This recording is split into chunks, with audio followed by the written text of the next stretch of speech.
Hi, my name is Wayne Cho. I'm running across the world to talk openly about mental illness, about my experience with anxiety and disorders, bipolar disorder. I'm a Canadian citizen and I was born in China and I've been living in Canada for the last 23 years. Running across the world, as I mentioned, it will take me 3 years to complete, from Vancouver, BC, Canada to Sydney, Australia. And I'm here in Lincoln, Nebraska, attending the event organized by the Mental Health Association of Nebraska.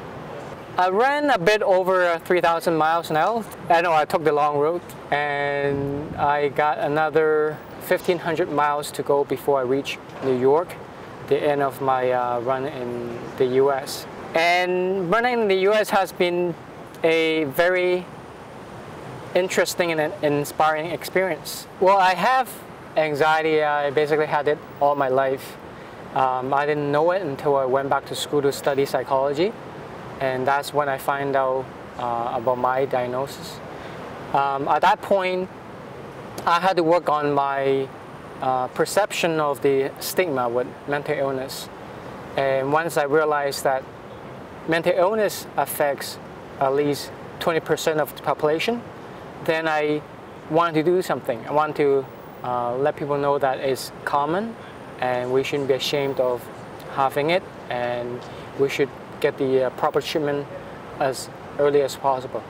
The reason why I'm running across the world is so that I can share my story and I can help others minimize the pain and suffering that they have. I've been through a challenged childhood, and it started when I was 7, when my father left China to go to South America to get a better living, and my mom was left to look after me, and my sister was 5 and my brother was a couple months old.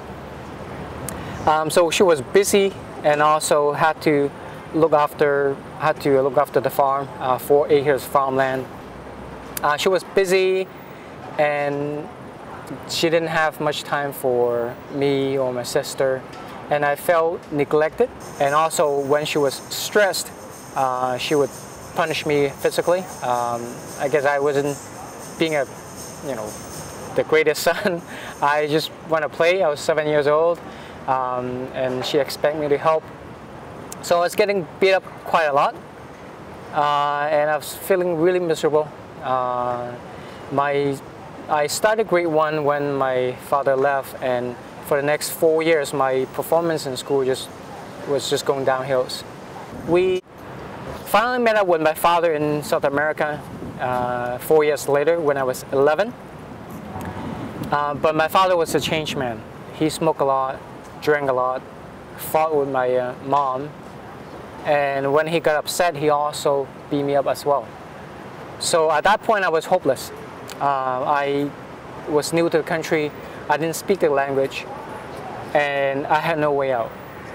And that's when my mind just shut down. I felt hopeless. And I'm pretty sure that hopelessness can be identified with a lot of people who suffer from abuse and other tragedies. Then I see that other families have good relationships. So I start talking to my mom about how I felt, that I want better relationships. At first she didn't listen, but I persisted and kept talking to her. So things got better between me and my mother, and over the years we built a pretty strong relationship. So now I have pretty good relationship with both my parents, but the abuse and the neglect that I suffered as a child affected me in terms of how in terms of my self-confidence, and I didn't think that I would be able to do anything in life. So just want to tell people, if coming from a place where I felt hopeless and no meaning in life, to today doing I guess what I'm doing right now, trying to run across the world, then